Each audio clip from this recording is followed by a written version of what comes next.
Il se moquait de ses cicatrices à la table d'un restaurant jusqu'à ce qu'un vieil homme silencieux révèle le champ de bataille d'où elle venait, et tout a changé. L'air à l'intérieur du Willow's Green n'était guère plus frais qu'à l'extérieur. La climatisation crachotait depuis lundi, mais la direction n'avait encore envoyé personne pour la réparer. Le personnel vivait donc avec le cou moite, le front luisant et les clients qui se plaignaient en sirotant du thé sucré.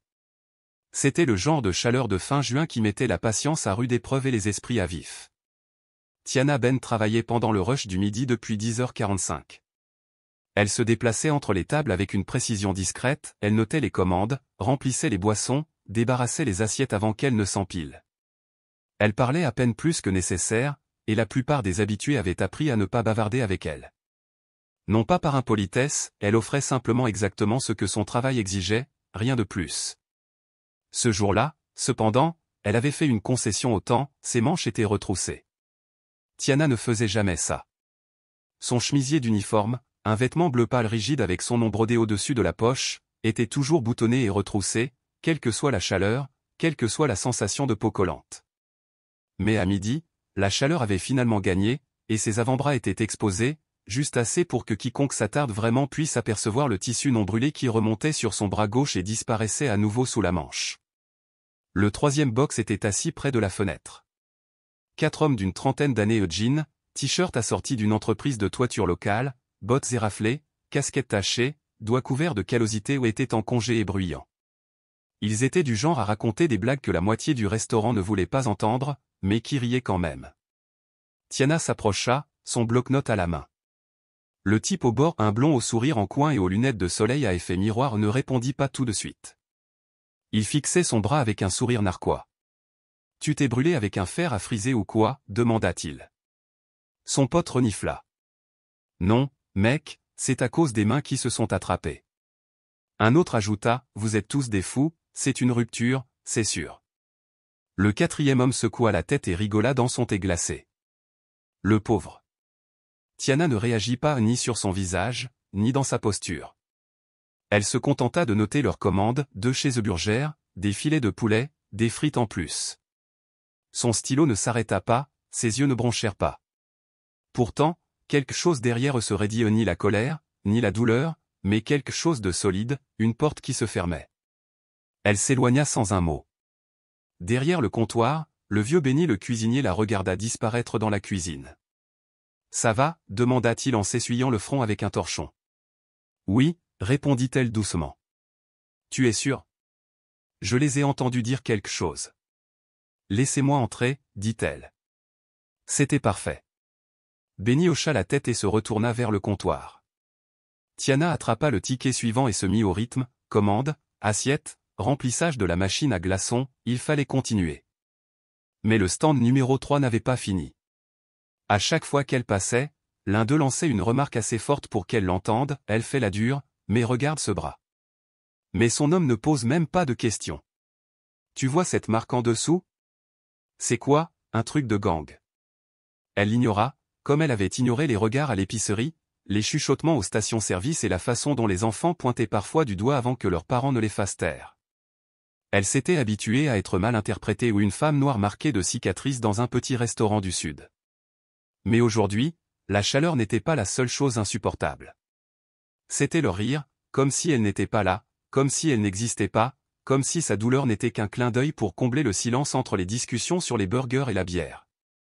Elle continuait d'avancer, la table 4 avait besoin d'un ranch, le vieux couple dans le coin voulait partager l'addition, le débarrasseur avait laissé tomber un verre et le gérant avait disparu. Tiana ravala le feu qui montait en elle et garda le silence. Mais quelqu'un d'autre, lui, ne le fit pas. Vous voyez un champ de bataille, ou juste des terrains de jeu?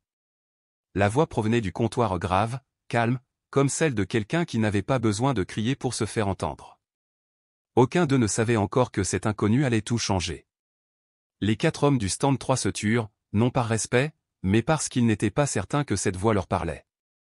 L'homme au comptoir se retourna lentement sur son tabouret, comme s'il avait déjà pris sa décision et leur laissait juste le temps de se mettre à jour. Il était plus âgé, la soixantaine, peut-être plus, une barbe de 3 jours gris argenté le long de la mâchoire, la peau comme du cuir cuit par des années au soleil. Sa chemise kaki était tachée de sel près du col, et ses avant-bras maigres et encordés reposaient nonchalamment près de son café noir à moitié bu. Personne au restaurant ne connaissait encore son nom, mais il était assis comme un homme qui n'avait peur de rien, comme quelqu'un qui avait vu pire que 4 voyous avec des blagues et des rires faciles. Le blond se pencha en arrière, un bras posé sur la banquette. « Tu dis quelque chose, mon vieux ?» Le vieil homme sirota son café, puis reposa sa tasse. Sa voix était calme, posée, comme s'il avait répété cela dans sa tête depuis longtemps. « J'ai dit, vous êtes déjà allé sur un champ de bataille, ou juste sur des terrains de jeu. » L'un des hommes ricana, mais personne ne répondit. « Pas encore. » Tiana s'arrêta à mi-chemin derrière le comptoir, tenant un plateau avec 2 sandwich club. Sa respiration était si faible qu'elle la sentait à peine. L'inconnu Franck Delaney, même si personne ne le savait encore, tourna son regard vers elle, vers son bras gauche. Puis il dit, avec curiosité et non avec jugement, « C'est un tatouage de cheval de feu 7 ?» Tiana cligna des yeux. Cela faisait des années que personne en dehors de l'armée ne l'avait reconnu. Un simple insigne noir, effacé sous une cicatrice. La plupart des gens pensaient qu'il s'agissait d'un insigne tribal ou criminel. Elle avait cessé de lui donner des explications depuis longtemps. Mais il n'attendit pas sa réponse.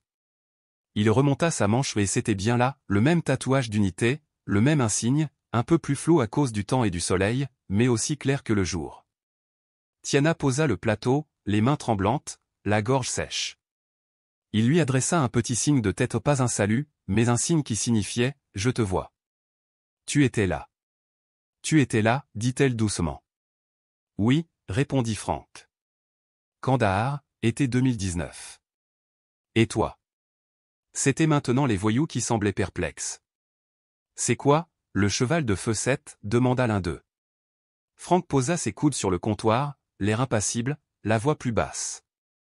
Le cheval de feu 7 était une unité de convoi, 18 soldats, 5 humvees.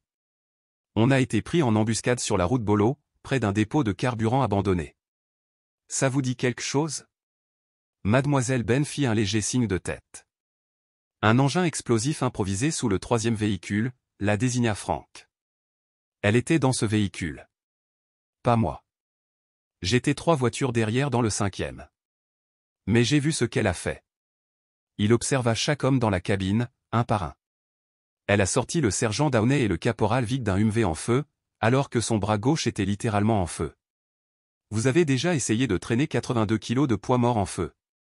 Les hommes échangèrent un regard, mais rien de bien savant ne sortit. Franck continua. Elle s'est évanouie à 3 mètres du pare-chocs arrière, inhalation de fumée, blessure par éclat d'obus, côte fracturée et a quand même réussi à sauver 3 personnes. Le restaurant était désormais complètement silencieux, seul le bourdonnement de la friteuse résonnait, une cuillère tintant dans une tasse à café. Franck se tourna de nouveau vers Tiana. Je n'ai jamais oublié ce jour-là, ni les gens qui ont survécu, parce que quelqu'un d'autre n'a pas gelé. Elle baissa les yeux. La chaleur sur son visage ne venait plus de la cuisine. Franck sirota son café et fit un signe de tête vers le box. Vous avez fini de rire? Le blond regarda le distributeur de serviettes, puis le bord de la table, comme si la réponse se trouvait peut-être là. Il s'éclaircit la gorge, mais ne dit rien. Je ne crois pas, dit Franck. Derrière le comptoir, Benny observait sans un mot. L'hôtesse se figea près du distributeur de soda. Personne ne bougea. Tiana se retourna dans la cuisine et se tint juste derrière la file, les doigts pressés contre ses tempes. Elle n'avait pas l'habitude qu'on parle à sa place au pas comme ça. Mais ce qui la frappa le plus, c'est qu'il se souvenait de ce qu'elle avait tant essayé d'oublier. Le bruit métallique d'une spatule métallique heurtant la plaque la ramena à la réalité. Benny la regarda de derrière le grill, mais cette fois, il ne posa aucune question. Il vit son regard et comprit que, quoi qu'il arrive, son avis n'était pas nécessaire. Elle prit une inspiration réfléchie, puis prit les 2 commandes suivantes et retourna dans la salle à manger. Le stand numéro 3 était assis dans un silence stupéfait. Franck Delaney n'avait pas bougé, il était tranquillement assis au comptoir, regardant le reste de son café refroidir dans sa tasse. Les hommes du stand, voûtés, picoraient leurs frites sans rien dire. Le plus bruyant, le blond au sourire narquois, était le seul à tenter de rester normal, mais son pied rebondissait sous la table, rapide et agité. Tiana déposa les sandwich club à la table 5, à 10h04, et continua à bouger, à respirer. Puis quelque chose d'inattendu se produisit. « Salut, Ben », lança Franck. Elle se retourna lentement, l'esprit brouillé. Ça te dérange si je leur raconte tout? Je me dis que s'ils doivent rire des cicatrices, autant qu'ils sachent de quoi ils rient. Ses lèvres se pincèrent en une fine ligne. Elle ne dit pas non, mais elle ne dit pas oui non plus. Le silence fut suffisant. Frank redressa les épaules vers les 4 hommes. Sa voix resta basse, presque plus grave dans son calme.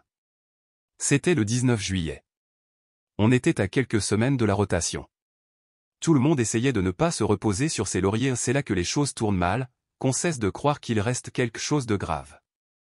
Il baissa les yeux vers ses mains, puis continua. La route Bolo avait été dégagée 3 jours auparavant, soi-disant. Mais ce matin-là, le deuxième UMV, indicatif d'appel rouge 2, a percuté la plaque de pression. Tout s'est enflammé comme si on avait laissé tomber une allumette dans un réservoir d'essence. Il marqua une pause. 3 disparus instantanément, Jackson, Lim et Dawson. Tiana était dans le rouge 3, juste derrière eux. Il lui lança un regard entendu. La plupart des gens se fichent devant ce genre de choses. Elle, non. Frank la regarda de nouveau, mais ne s'attarda pas. Elle était sortie du véhicule avant que les autres ne détachent leur ceinture. Le feu prenait déjà, les pneus explosaient, les munitions se consumaient. La fumée était si épaisse qu'on la sentait. Elle courut à travers comme si elle n'était pas là, en retira 2. Le médecin, Burgess, était le 3e, c'est pour lui qu'elle avait perdu une partie de son bras. Les hommes dans la cabine ne dirent pas un mot. Frank fouilla dans son portefeuille et en sortit une vieille photo au plié, les bords usés et déchirés. Il la brandit. On y voyait 5 soldats devant un UMV camouflé, les bras croisés, le sourire trop large pour la chaleur du désert. C'est elle, dit-il en tapotant la deuxième photo en partant de la gauche. Tiana détourna le regard. Frank replia la photo et la rangea. Je ne la montre qu'à ceux qui pensent savoir à quoi ressemble la douleur. La plupart d'entre vous ne la connaissent pas. L'homme assis le plus près du mur s'éclaircit la gorge. On ne voulait pas te manquer de respect. Le regard de Frank ne se détacha pas, si.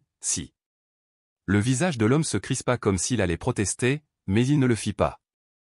Il se rassit. Frank se tourna vers son café. Ça ne coûte rien de se taire quand on ne sait pas de quoi on parle.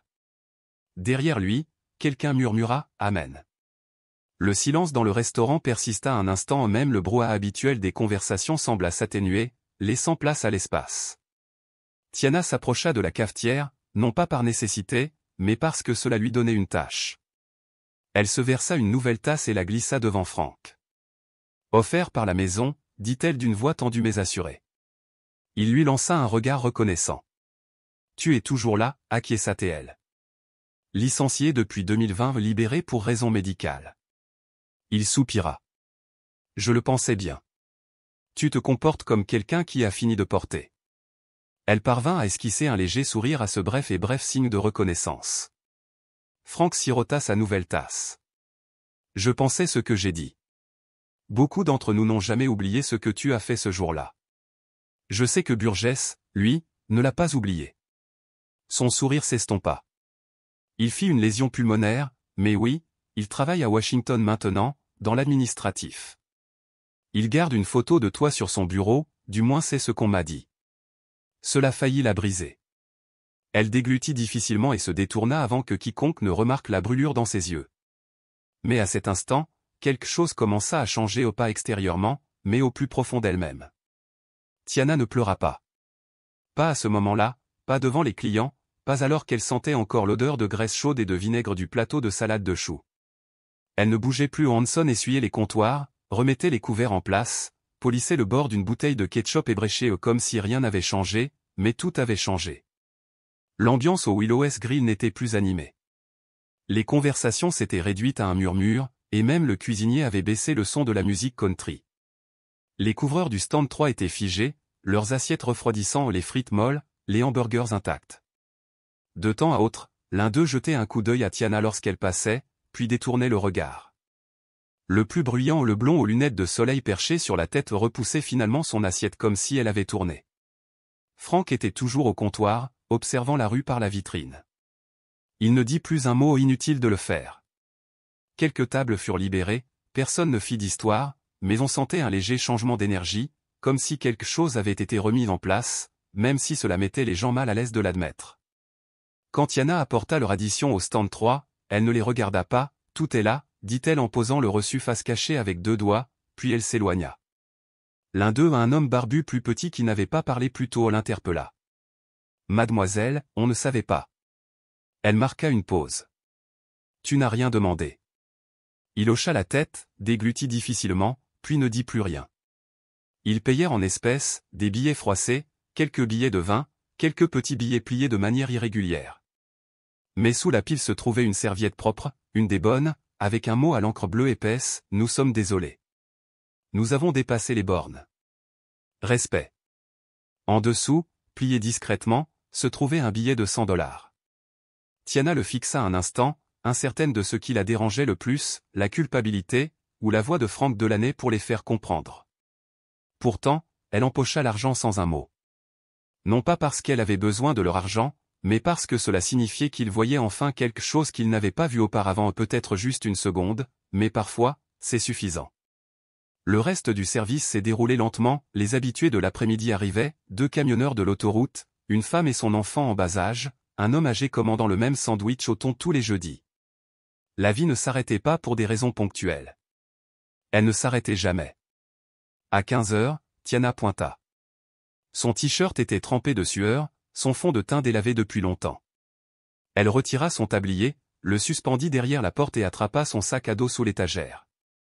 Frank se tenait juste devant la porte d'entrée, les bras croisés, attendant comme quelqu'un qui n'a pas d'endroit précis où aller. « Tu descends maintenant ?» demanda-t-il. Elle acquiesça. « Tu veux qu'on te dépose ? Il fait trop chaud pour marcher. » Elle pensa à sa cousine, toujours en retard de 10 minutes, mais la proposition de Frank lui parut douce, pas envahissante. « Merci, mais ça va. J'apprécie, quand même. » Il acquiesça, puis fouilla dans sa poche arrière et en sortit une carte de visite, une simple inscription, sans logo, juste son nom, un numéro et 3 mots en dessous, VFW Poste 1739, Salisbury NC. On a des réunions le mercredi, généralement juste un café, des plaintes et des anecdotes passables. Si jamais tu veux passer. Elle accepta. Peut-être, murmura-t-elle. Frank tapota le bord de sa casquette et s'éloigna dans la rue, lentement mais sûrement, comme un homme qui sait exactement combien de temps il lui faudra pour arriver à destination. Tiana resta là un instant, carte à la main, les jambes soudain devenues comme du sable. Elle baissa les yeux sur son bras aux cicatrices, tatouages, bordure qui s'estompaient autour de l'encre et, pour la première fois depuis longtemps, elle n'eut pas l'impression de devoir le cacher. Mais la vraie question n'était pas ce que les autres voyaient, mais ce qu'elle était prête à voir en elle-même. Son appartement se trouvait au-dessus d'une ancienne laverie automatique sur Brooklyn Avenue, à 3 pâtés de maison du restaurant. Le loyer était bon marché et le plancher craquait sous les pieds, mais il lui appartenait. Les seules décorations étaient des photos encadrées d'avant Kandahar, une plante qu'elle oubliait d'arroser et un canapé ayant appartenu à sa tante. Elle retira ses baskets près de la porte et laissa tomber son sac près du fauteuil. La carte de Frank était toujours dans sa poche. Elle la sortit, la regarda de nouveau, puis la colla au réfrigérateur avec un aimant émoussé de la pizzeria du coin. L'endroit était silencieux, trop silencieux.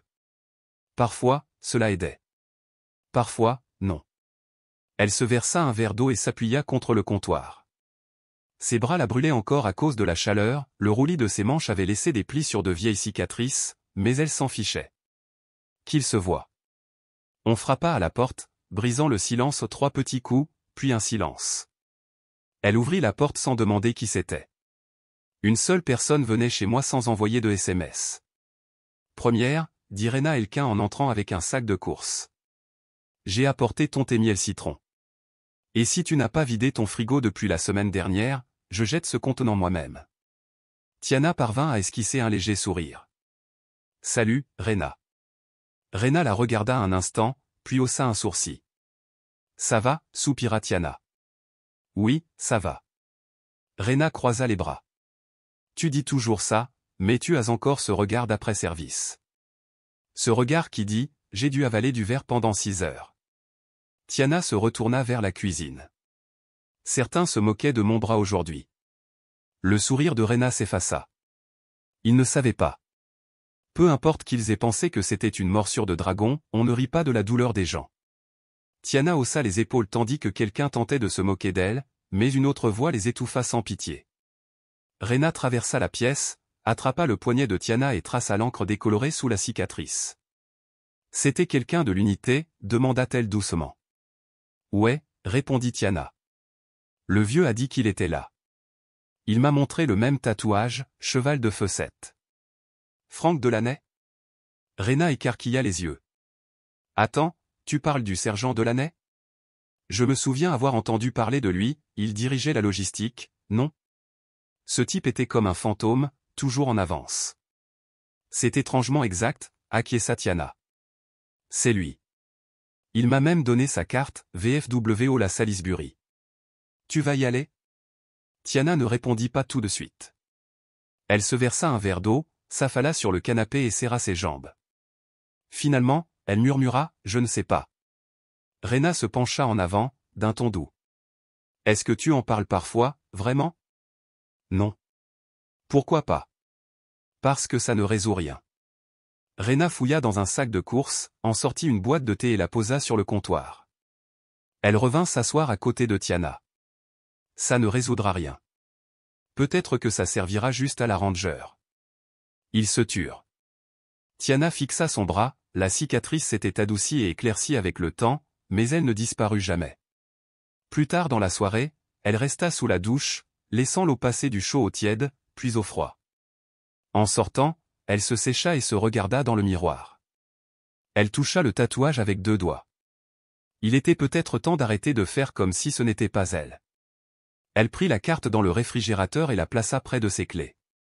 Elle n'avait pas dit oui, mais elle ne l'avait pas jetée non plus. Mercredi après-midi arriva plus tôt que prévu. Ce matin-là, elle avait tenu la carte 3 fois après sa douche, en se servant des céréales, et de nouveau près de la boîte aux lettres la fixant comme si elle pouvait répondre à sa question « Dois-je y aller ?» À 15h45, elle était au volant de la Honda Civic de sa cousine, roulant vers le nord, en direction de Salisbury. Les vitres baissées, le vent lui emmêle les cheveux, et l'air sentait la chaleur et l'herbe coupée. Elle se gara en face d'un bâtiment beige qui ressemblait plus à un vieux bureau de poste qu'à une caserne militaire. Le panneau indiquait « VFW Poste 1739 » en lettres délavées, avec l'inscription « Vétéran bienvenu le mercredi à 16h » collé en dessous. Tiana resta assise 5 minutes dans la voiture, serrant le volant avant de sortir. À l'intérieur, l'espace était simple, sol en linoléum, chaises en plastique, une table de billard rayée et une rangée de drapeaux américains le long d'un mur. Au-dessus du comptoir était accroché un tableau en liège sur lequel étaient accrochés des clichés granuleux, des visages en uniforme, des fauteuils roulants, des moments qui comptaient autrefois. Quelques vétérans plus âgés étaient rassemblés autour d'une longue table avec des gobelets en carton et des biscuits, l'odeur du café se mêlait étrangement à celle du nettoyant pour sol au citron. Franck Delaney la remarqua en premier. « Regardez ce que la tempête a apporté », dit-il en s'approchant avec un sourire chaleureux et familier. « Vous avez réussi. » Tiana haussa les épaules. « Je n'avais rien de mieux à faire. C'est un mensonge, mais je l'accepte. » Il lui fit signe de le suivre. « Allez, des biscuits au beurre de cacahuète. Mais ne mange pas ceux aux flocons d'avoine de Brigue, il y met de la tristesse. » Tiana laissa échapper un petit rire franc. Une femme d'une 50aine d'années, veste en jean et cheveux courts, s'approcha. « Je m'appelle Elsie, » dit-elle en lui tendant la main.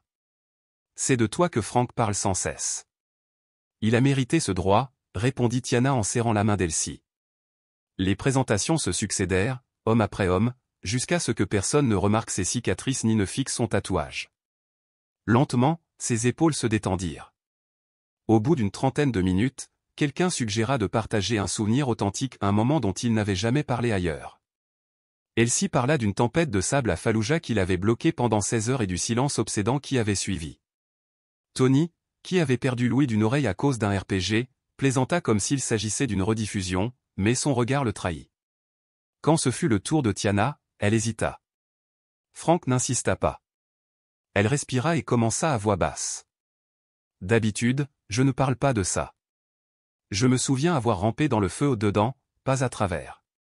Le siège a fondu sous moi, et quelqu'un a crié, mais c'était étouffé. Je ne me souviens pas d'avoir traîné Burgess dehors, je me souviens juste de la chaleur et de sa main qui refusait de me lâcher. Je pensais que je n'allais pas mourir ici, mais je me disais aussi que ce ne serait peut-être pas si terrible si je mourais. Cela me terrifiait plus que les flammes. Le silence s'installa jusqu'à ce que quelqu'un murmure « Je connais ce sentiment ». Tiana leva les yeux et réalisa pour la première fois depuis l'Afghanistan qu'elle n'était pas seule à porter quelque chose d'inconnu. Franck lui tendit une tasse de café sans un mot. Elle la prit d'une main ferme, et dans cette pièce silencieuse remplie d'inconnus, elle se sentit moins seule. Le week-end venu, un événement étrange se produisit au Willow-S Grill. Les clients ne la plaignaient plus, ils s'arrêtaient, se penchaient, parlaient doucement à son passage. La nouvelle s'était répandue au-delà du VFW où les histoires ne restent jamais gravées dans une petite ville. Les entrepreneurs qui la regardaient autrefois de travers lui donnaient désormais des pourboires supplémentaires. Un ancien directeur d'école acquiesça respectueusement en apprenant sa branche. Une mère la remercia pour ses services à voix basse. Rena l'a remarqué aussi lors d'un dîner. « Ma fille, tu es une légende locale maintenant », la taquina-t-elle. Tiana leva les yeux au ciel. C'est attendu depuis longtemps, mais ça ne me semble toujours pas réel. Peut-être avait-il besoin de quelqu'un d'autre pour les intéresser, dit Rena. Le respect arrive peut-être tard, mais c'est du respect quand même. Ce jeudi-là, Franck est revenu au restaurant. Il a commandé du café noir, des galettes de pommes de terre avec de la sauce piquantée, avant de partir, lui a glissé un prospectus. Petit déjeuner des vétérans samedi prochain, a-t-il déclaré. Tiana plia le dépliant et le glissa dans son tablier. Elle souriait, pour la première fois, il lui sembla prêt à rester. Elle soupira, je pense que les gens aimeraient entendre ton histoire. Je ne sais pas si je suis prête à être cette personne, a admis Tiana. Franck pencha la tête, la curiosité adoucissant ses traits. Quelle personne? Tiana baissa les yeux vers sa tasse de café. Celle qui se tient devant une foule, à partager des choses dont je me parle à peine. Il souleva la tasse, but une longue gorgée et la reposa sur la table avec un léger bruit sourd. Pas besoin d'être poli, juste authentique. On se souvient de l'authentique. Elle plia le prospectus et le glissa dans la poche de son tablier. J'y réfléchirai. Au cours des jours suivants, l'atmosphère du restaurant sembla changer de façon subtile et inattendue. Un après-midi tranquille, Tiana leva les yeux et aperçut un groupe d'adolescents attroupés à la table du coin. Il se passait un téléphone, leur chuchotement à peine plus fort que le bourdonnement du ventilateur de plafond. Une jeune fille d'environ 16 ans se leva, serrant l'appareil. Elle s'approcha du comptoir, la voix hésitante. « Excusez-moi », dit-elle en lui tendant le téléphone. « C'est vous ?» L'écran montrait un extrait granuleux de la salle des VFW, Tiana assise à une table pliante, une tasse fumante devant elle, racontant une partie de son histoire. Quelqu'un avait dû l'enregistrer sans qu'elle s'en aperçoive. Elle regarda l'écran, puis la fille. « Oui, c'est moi. Mon oncle est dans l'armée, » dit l'adolescente d'une voix sérieuse. « Il m'a parlé de Fire Horse 7. Il m'a dit, tu es courageux. » Tiana esquissa un léger sourire reconnaissant. « Dis à ton oncle de faire attention à toi. » La fille hocha la tête et retourna rapidement vers ses amis. Tiana se remit à polir l'argenterie, mais son esprit s'attardait sur ce seul mot, courage. Elle pensa à la crème contre les brûlures, aux mois de guérison laborieuse, aux nuits agitées et au silence pesant à la maison. Le courage n'était pas ce qu'elle ressentait, c'était le choix qu'elle avait fait de continuer à avancer. Un lundi calme arriva. L'affluence du midi s'était calmée, ne laissant qu'une poignée d'habitués sirotant leur café et lisant leurs journaux. Le vieux ventilateur brassait l'air lourd, mais plus personne ne se plaignait, on s'était habitué au rythme régulier et apaisant du restaurant. Tiana allait de table en table, le pas régulier, la concentration inébranlable. La cloche au-dessus de la porte tinta lorsqu'une femme d'une trentaine d'années entra, guidant une petite fille par la main. Les épaisses couettes de l'enfant ondulaient, et son sac à dos Hello Kitty rebondissait à chaque pas. « Asseyez-vous où vous voulez », proposa Tiana en glissant 2 menus et un verre d'eau sur leur table. Alors qu'elle se détournait, les yeux écarquillés de la jeune fille se fixèrent sur le bras gauche de Tiana. « Qu'est-il arrivé à ta peau ?» Le visage de la mère s'éclaira d'horreur. « Brielle ?» Tiana leva une main apaisante. « Tout va bien. » Elle s'agenouilla près de la banquette, un coude posé sur la table pour que Brielle puisse voir. « Ce sont des cicatrices de brûlure. Je les ai eues il y a quelques années. » Brielle fronça les sourcils, pensive. « Ça t'a fait mal ?» Tiana expira, le regard doux. « Beaucoup. »« As-tu pleuré ?» Elle détourna le regard, puis croisa de nouveau le regard de Brielle. « Pas au début, mais plus tard, oui. La petite fille assimila cela en silence, comme si c'était un autre morceau du monde. « Est-ce que quelqu'un t'a fait ça ?» Tiana secoua la tête. « Non. Il y avait un incendie. Je suis allé aider quelqu'un. »« Tu es entré dans un incendie ? Pourquoi ?» Un doux sourire dessina les lèvres de Tiana. « Parce qu'ils avaient besoin de moi. » Brielle cligna des yeux, tendit la main et traça le contour du tatouage de Tiana. « C'est une photo ? » « C'est une marque, expliqua Tiana. Elle montre où je travaillais autrefois, une équipe, on avait tous la même marque. Est-ce qu'ils sont toujours ton équipe ?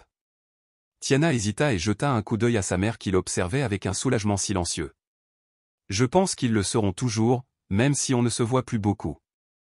La fille sourit et retourna à son livre de coloriage, laissant Tiana avec une sensation de chaleur et d'apaisement dans sa poitrine, légère, pas douloureuse.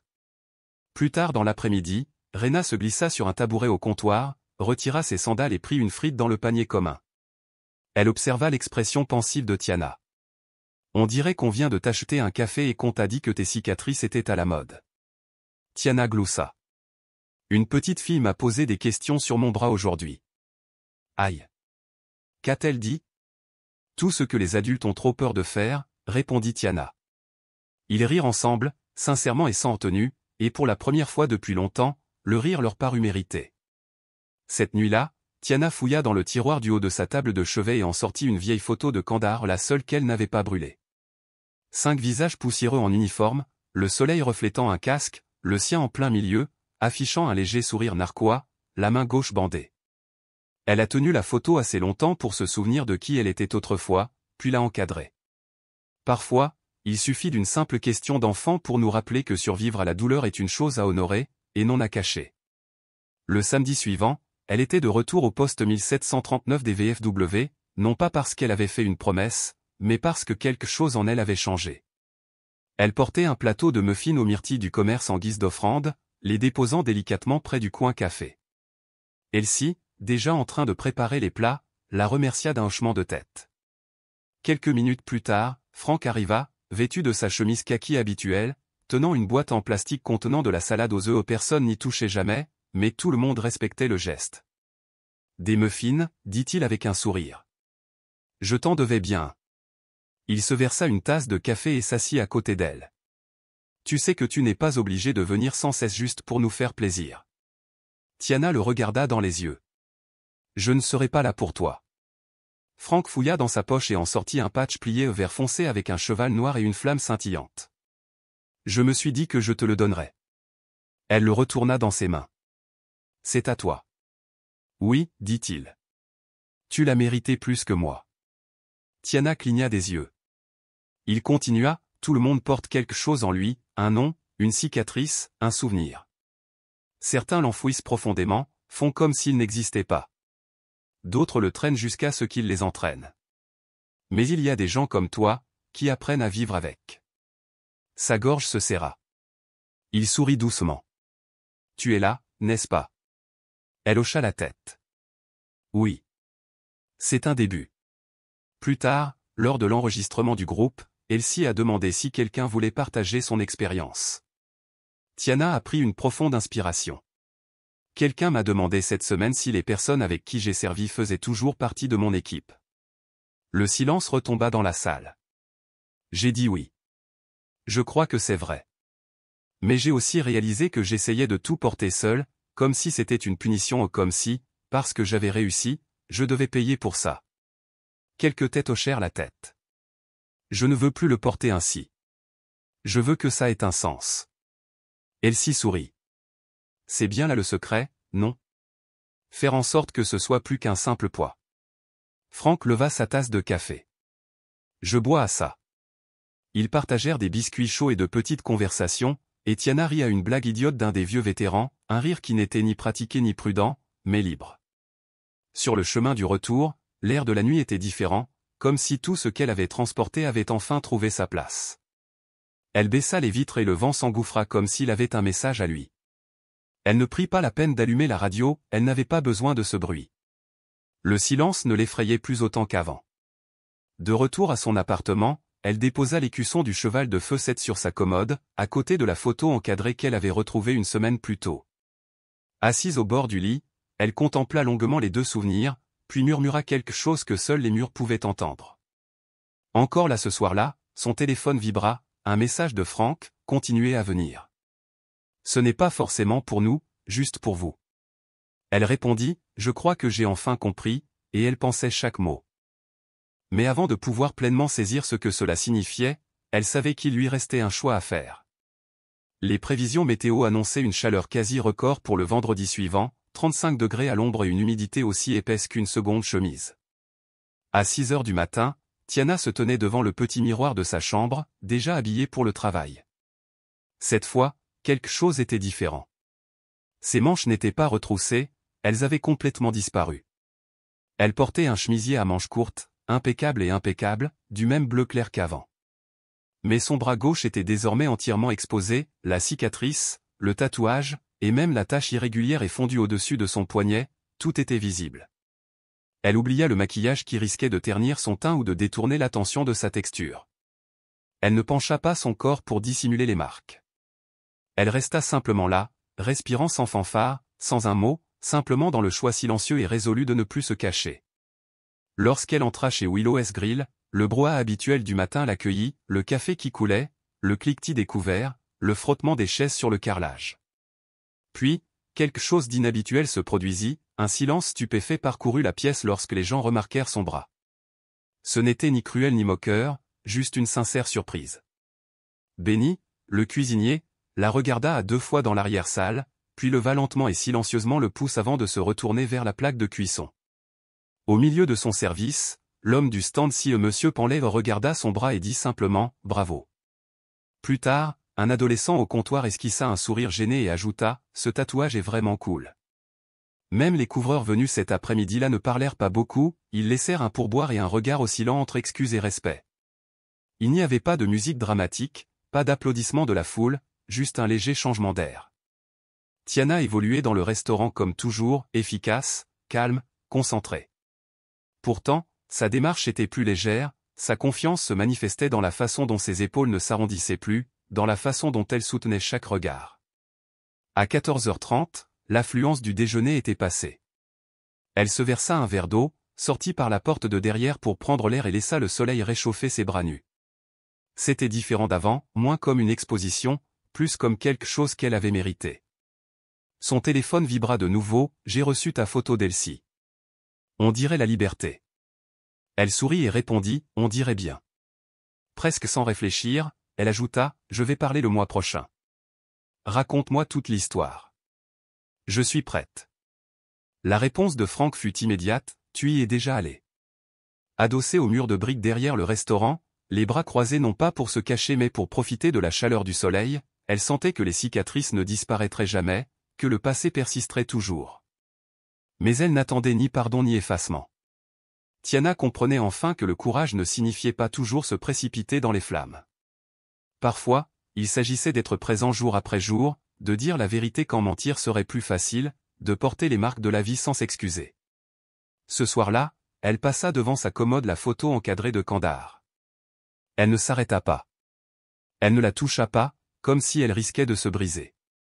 Elle la vit simplement, la reconnut et continua son chemin, le programme du lendemain dans son sac, des muffins au réfrigérateur et un discours pour commencer. Si vous m'écoutez en ce moment, peut-être que vous aussi, vous cachez quelque chose, que vous portez seul. Que cette histoire vous le rappelle, vous n'êtes pas obligé.